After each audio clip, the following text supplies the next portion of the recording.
अस्सलाम वालेकुम जी, मेरा नाम हफ्सा है, हफ्सा हुसैन और I am basically PhD scholar, teacher भी हूँ और रिसर्चर भी। ये यूट्यूब चैनल स्टार्ट करने की रीज़न ये है कि जो नॉलेज है मेरे पास वो मैं आप लोगों तक ईज़ीएस्ट फॉर्म में, ईज़ीएस्ट फॉर्म में जो ईज़ीएस्ट लैंग्वेज है उसमें पहुँचा सकूँ और इसी वजह से मैंने उर्दू लैंग्वेज को लिया क्योंकि मेरे लिए इंग्लिश लेना भी मुश्किल नहीं था। लेकिन रीज़न सिर्फ ये है कि ये उन लोगों तक पहुँच जाए जो इंग्लिश समझने में जिन्हें थोड़ा सा प्रॉब्लम आ रहा होता है या फिर वो कंफर्टेबल होते हैं उर्दू के साथ ज़्यादा। आज के लेक्चर में हमें क्या देखना है जी? आज के लेक्चर में देखना है जी what is operationalization and what are its component. Let's start. अच्छा जी, व्हाट इज़ ऑपरेशनलाइजेशन? ऑपरेशनलाइजेशन होती क्या है? देखिए, हर रिसर्च में ना कुछ वेरिएबल्स यूज़ होते हैं। उनकी दो तरह की नोयत होती है, सब्जेक्टिव भी हो सकते हैं और ऑब्जेक्टिव भी। जो ऑब्जेक्टिव वेरिएबल्स होंगे उनको मेजर करना आसान हो जाता है क्योंकि उनके यूनिट्स होते हैं, but on the other hand जो सब्जेक्टिव वेरिएबल्स होते हैं उनको मेजर करना थोड़ा डिफ़िकल्ट हो जाता है बिकॉज वो क्वान्टिफाइड नहीं होते। तो उसके लिए हम क्या करते हैं कि हम उनके फर्दर डायमेंशंस बनाते हैं, एलिमेंट्स बनाते हैं उन्हें कैलकुलेट करने के लिए या उन्हें मेजर करने के लिए।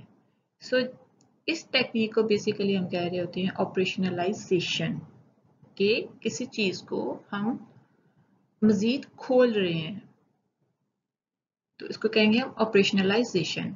अब इसमें स्टेप्स जो यूज़ होते हैं, एक कॉन्सेप्ट होता है बेसिकली, उस कॉन्सेप्ट के डायमेंशंस होते हैं, उसके बाद उसको एलिमेंट्स में किया जाता है, फिर क्वेश्चन बनते हैं और स्केल्स भी इसमें डिफरेंट यूज़ हो रहे होते हैं। अब हम इसके अगर एग्जाम्पल की बात करते हैं, देखिए अगर हमारे पास ऑब्जेक्टिव नेचर के वेरिएबल्स हैं तो वो कौन से होंगे? हाइट हो सकती है, वेट हो सकता है, वेट को हम केजी में कर लेंगे कि इसका 60 केजी वेट है, या हाइट इसकी 5 सेंटीमीटर है, इस तरह से तो ये हम मेजर कर लेंगे। But on the other hand जब हम सब्जेक्टिव वेरिएबल्स की बात करते हैं तो उसकी क्या एग्जाम्पल हो सकती है?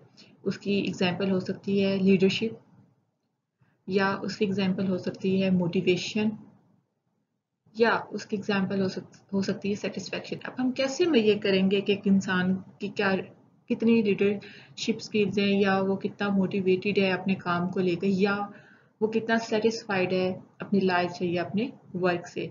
तो उसके लिए हम क्या करेंगे कि उसको फर्दर उसके अंदर इस कॉन्सेप्ट को हम फर्दर कहते हैं डायमेंशंस में, एलिमेंट्स में, क्वेश्चंस में लेके आएंगे और इसको फिर हम एनालाइज करेंगे। तो इस टेक्निक को, इस प्रोसेस को हम ऑपरेशनलाइजेशन कहते हैं। जब हम फर्दर ऑपरेशनलाइजेशन को फर्दर एनालाइज करते हैं तो हमें पता चलता है कि इसको अगर हम कुछ स्टेप्स में डिवाइड कर लें तो ज़्यादा इजी हो जाता है हमारे लिए उसको लेकर चलना। तो सबसे पहली चीज़ होती है कॉन्सेप्ट। कॉन्सेप्ट क्या है जी? कॉन्सेप्ट होता है जी किसी भी चीज़ का बिल्डिंग ब्लॉक, यानी कि इंटेग्रल पार्ट जो है वो कॉन्सेप्ट होता है। एब्स्ट्रैक्ट रियलिटीज़ होती हैं, लाइक इसकी क्या एग्जांपल हो सकती है? अचीवमेंट, मोटिवेशन, ये क्या है हमारे पास? कॉन्सेप्ट है, या लीडरशिप है, प्रोडक्टिविटी है, हाइट है, ये हमारे पास क्या है? ये हमारे पास कॉन्सेप्ट है। अब ये क्या हो सकते हैं? ये फिजिकल भी हो सकते हैं, नॉन फिजिकल भी हो सकते हैं। सो अगर हम स्लाइड को रीड करते हैं पता चलता है concepts are the building block of the theory. It is generalized idea about objects, attribute, occurrences that have given a name for identification, be it be visible or physical or non. All these may be considered as empirical realities. For example, क्या है? Achievement, motivation. यहाँ तक हमें पता चल गया कि concept क्या है। अब कॉन्सेप्ट से आगे हम फर्दर चलते हैं तो पता चलता है कि कॉन्सेप्ट की आगे मेजर करने के लिए डायमेंशंस बना दी जाती हैं। यानी कि अगर एक आप कह लें कि ए कॉन्सेप्ट है तो बी सी डी इसकी क्या होगी? इसकी फर्दर डायमेंशंस हमने बना दी हैं। अब डायमेंशंस क्या हैं जी? Specific aspect of the concept. अब एक कॉन्सेप्ट तो बहुत बड़ा है, एक जनरलाइज आइडिया आ जाएगा ना, लेकिन अगर हम उसके एक स्पेसिफिक फैसेट को लेते हैं, स्पेसिफिक कैरेक्टरिस्टिक्स को लेते हैं, तो वो क्या है? हमारे पास एक डायमेंशन है। लेट्स सपोज अब बात हो रही है अचीवमेंट मोटिवेशन की, तो उसमें अगर हम जाएं ड्रिवन बाय वर्क के अचीवमेंट और मोटिवेशन उसकी क्या है कि ड्रिवन बाय वर्क के थ्रू से मेजर करें, या अनएबल टू रिलैक्स है कि वो रिलैक्स नहीं कर रहा, तो क्या है? उसकी फर्दर डायमेंशंस हैं, उसकी वर्क परफॉर्मेंस से रिलेटेड आप समझ लें। फिर नेक्स्ट है जी एलिमेंट्स। एलिमेंट्स क्या है? कॉन्सेप्ट आ गया हमारे पास, कॉन्सेप्ट को एक जनरलाइज आइडिया था, उसके बाद उसको थोड़ा स्पेसिफाई कर दिया, तो हमारे पास उसकी 2-3 डायमेंशंस आ गई। उन डायमेंशंस को आगे डिफाइन करना है, उनको कहते हैं elements. A component or constituent of a whole or one of the parts in which a whole may be resolved by analysis. जैसे हमारे पास ये कॉन्सेप्ट था अचीवमेंट मोटिवेशन का, तो हमें उसकी लेट्स सपोज डायमेंशंस बनाई थी। ड्रिवन बाय वर्क है number 1, number 2 unable to relax, number 3 impatient with ineffectiveness कर लें आप, नंबर 4 पे आ गया seek motivate challenge, and number 5 seeks feedback. ये हमारे पास क्या आ गया कि हम हमारे पास एक स्पेसिफिक उसकी कैरेक्टरिस्टिक्स में आ गया कि ये इसकी बन गई डायमेंशंस। अब हर डायमेंशन को हम एक तरह से मेजर नहीं कर सकते, तो हर डायमेंशन को मेजर करने के लिए हम उस डायमेंशन को भी फर्दर डिस्ट्रीब्यूट करेंगे और उनको कहते हैं एलिमेंट्स।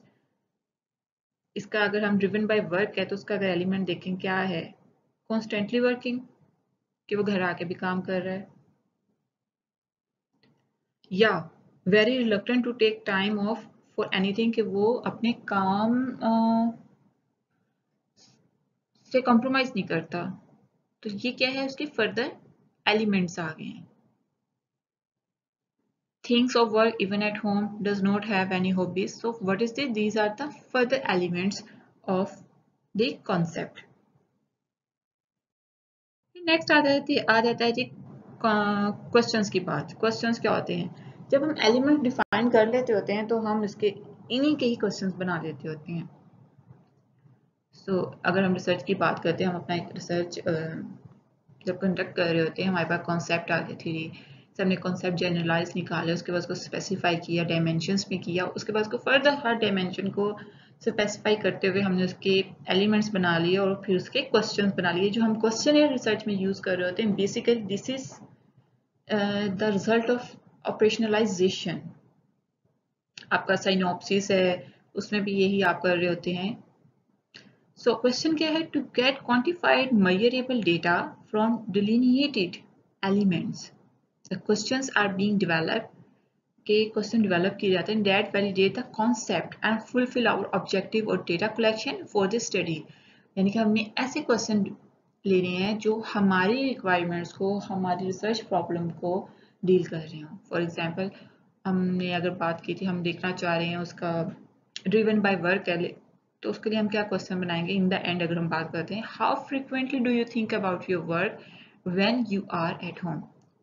तो अगर आप नोट करें तो ये जो क्वेश्चन है बेसिकली ये एलिमेंट को ही थोड़ा सा चेंज किया गया है। हमारे पास एलिमेंट क्या था कि very think of work even at home, तो इसको हमने क्वेश्चन फॉर्म में चेंज कर दिया। सो क्वेश्चन और एलिमेंट्स आप कह सकते हैं बोथ आर क्वाइट सेम, सिर्फ 19-20 का फर्क है, यानी कि आपको हाउ व्हाट इनको यूज करना होता है क्वेश्चंस के अंदर। ऑपरेशनलाइजेशन में ना मेन चीज एक स्केल्स की भी होती है। स्केल्स क्या होते हैं जी? स्केल्स होते हैं प्रोसेस ऑफ नॉमिनेटिंग, रैंकिंग और rating of the categories of the construct.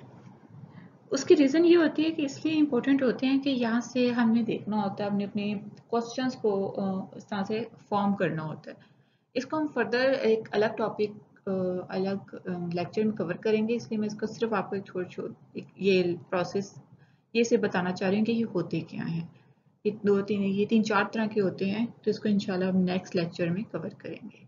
सो जी this is all about operationalization. Nutshell क्या है जी? ऑपरेशनलाइजेशन क्या होती है? हमारे पास दो तरह के वेरिएबल्स होते हैं। अब दो तरह के वेरिएबल्स होते हैं, एक की नेचर होती है ऑब्जेक्टिव, जिसको हम मेजर कर लेते हैं, लाइक हाइट, जबकि कुछ होते हैं सब्जेक्टिव नेचर के, लाइक हैप्पीनेस, लीडरशिप, मोटिवेशन।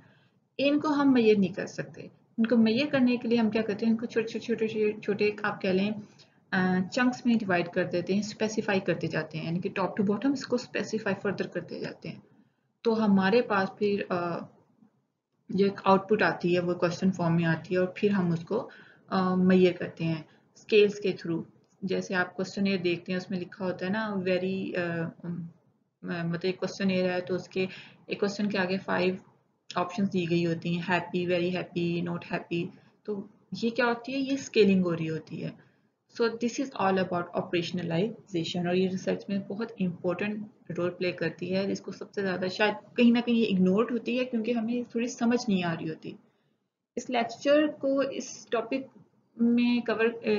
को इस लेक्चर में कवर करने का मकसद भी यही है कि जो मैं जानती हूँ ऑपरेशनलाइजेशन के बारे में, वो आप लोगों को इजियर फॉर्म में बता सकूं, क्योंकि इस कॉन्सेप्ट आई पर्सनली नो कि आई है इनफैक्ट मैंने भी एक्सपीरियंस किया हुआ कि ये जो कॉन्सेप्ट है ये बेसिकली ना थोड़ा सा ड्राई है, तो इसलिए समझ ज़रा कम आ रही होती है।